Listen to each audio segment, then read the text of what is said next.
حضرت اماں عائشہ صدیقہ طیبہ طاہرہ رضی اللہ تعالی عنہ اس حدیث کی روایت کرنے والی ہیں، اور کئی صحابہ مختلف اینگل سے احادیث کو روایت کرتے ہیں۔ حضرت عائشہ فرماتی ایک رات میری باری تھی کہ حضور نے میرے پاس تشریف لانا تھا۔ حضور کی ازواج تھی 9 یا بعض روایتوں میں 11۔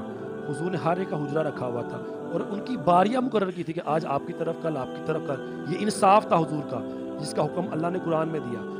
حضور اماں جی کے پاس گئے، اماں جی کہتی حضور آئے، تشریف رکھے، لحاف میں لیٹ گئے، میں بھی لیٹ گئی، تو میری آنکھ لگ گئی۔ کہتی میری کچھ دیر کے بعد جب آنکھ کھلی تو میں نے دیکھا حضور بستر پہ نہیں ہے، تو میرے دل میں خیال آیا، عورتوں والا وسوسہ، کہ ہو سکتا ہے حضور کسی اور کے پاس چلے گئے ہوں۔ تو میں گھر سے نکلی تیزی سے کہ تلاش کروں حضور کہاں پہ ہیں، کسی اور کے حجرے میں تو نہیں، تو حضور نہیں ملے۔ کہتی میں مسجد نبوی پار کرتے جب باہر گئی تو دیکھا حضور جنت البقیع جو مدینے کا قبرستان ہے اس میں ہیں، اور اللہ سے دعا کر رہے ہیں، رو رہے ہیں، گر گڑا رہے ہیں۔ کہتی میں حضور کو دیکھے پریشان ہوئی اور تیزی سے گھر آ گئی، میرا سانس پھول گیا۔ تھوڑی دیر بعد جب حضور واپس تشریف لائے تو حضور نے دیکھا میرا سانس پھولا ہوا ہے۔ حضور نے کہا عائشہ کیا بات ہے، تمہارا سانس کیوں پھولا ہوا ہے؟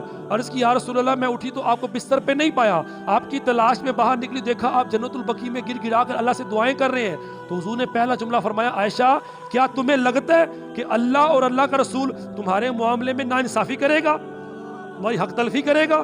کہا نہیں، کہا ہم سو رہے تھے، تم لیٹی ہوئی تھی، میں بھی لیٹا ہوا تھا، کہ جبرائیل امین آئے اور عرض کی یا رسول اللہ یہ نصف شعبان کی رات ہے، اس رات اللہ تعالیٰ قبیلہ بنو کلب کی بکریوں کے بالوں سے بھی زیادہ لوگوں کی بخشش فرمانے والا ہے۔ اللہ اکبر، یا رسول اللہ، یا زندہ ہے۔ حضور میں قبیلہ بنو کلب، عرب میں ہر بندہ بکریاں پالتا تھا، لیکن جو قبیلہ بنو کلب تھا یہ بہت زیادہ بکریاں پالتا تھا۔ نارمل کسی بندے کے پاس 700 بکری ہے، کسی پاس 500 بکری ہے، تو حضور فرما رہے ہیں، اللہ تعالیٰ فرما رہے ہیں کہ پورے قبیلے میں جتنے لوگ ہیں ان کی جتنی بکریاں ہیں ان بکریوں کے بالوں سے بھی زیادہ لوگوں کو اللہ 15 شعبان کی رات کو دوزخ سے آزاد فرمانے والا ہے۔ تو جس رات اللہ آزاد فرمانے والا لوگوں کو دوزخ سے، ہم اس رات کی کیا تیاری کر رہے ہیں؟ شرلیاں پٹاخے چلانے کی، اپنے بچوں کو آتش بازی کا سامان لا کر دینے کی، یا کہیں گھومنے پھرنے کی؟ ذرا سوچیں، وہ اتنی نازک رات ہے۔ حضور فرماتے اس رات میں اللہ تبارک و تعالیٰ فیصلے فرماتا ہے کہ اگلے سال کون جیے گا، زندگی موت کا فیصلہ ہو رہا ہے۔ احادیث میں یہاں تک آتا ہے روایتوں میں کہ بہت سے لوگوں کا نام مردوں میں، مرنے والوں میں لکھ دیا ہوتا ہے اور وہ بازاروں میں گھوم رہے ہوتے ہیں۔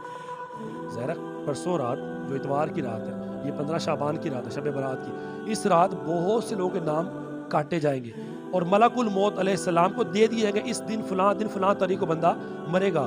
تو یہ رات آنے والی ہے، پتہ نہیں پچھلے سال کس کس کا پتہ کٹ چکا ہے، کل کسی کا اعلان سن رہے ہیں، آج کسی کا اعلان سن رہے ہیں، ابھی 2 دن باقی ہے، پتہ نہیں کس کس کا اعلان سننے والے ہیں، ہمارا نام اسے شامل نہ ہو۔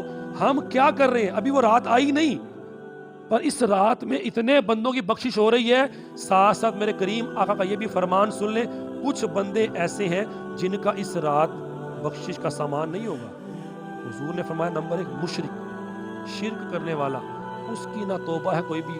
ہاں اسلام قبول کرے گا، مشرک تھا تو بچ جائے گا، لیکن مسلمانوں میں کوئی مشرک ہے وہ نہیں بچ پائے گا۔ مشرک شرک کرنے والے کی کوئی معافی نہیں ہے۔ والدین کا نافرمان جو اپنے ماں باپ کو تنگ کرتا ہے، ماں باپ کی نافرمانی کرتا ہے، ان کی دل آزاری کرتا ہے، جتنا مرضی حاجی ہو، جتنا مرضی نمازی ہو، جتنے مرضی صدقے خیرات کرنے والا ہو، 15 شعبان کی رات اس کی بھی بخشش نہیں ہوگی۔ شراب پینے والا، زنا کرنے والا، چغل خوری کرنے والا، غیبت چغلیاں، لوگوں کے پیچھے کی برائی کرنے والا، ایسے بندے کی بھی اس رات بخشش نہیں ہونی۔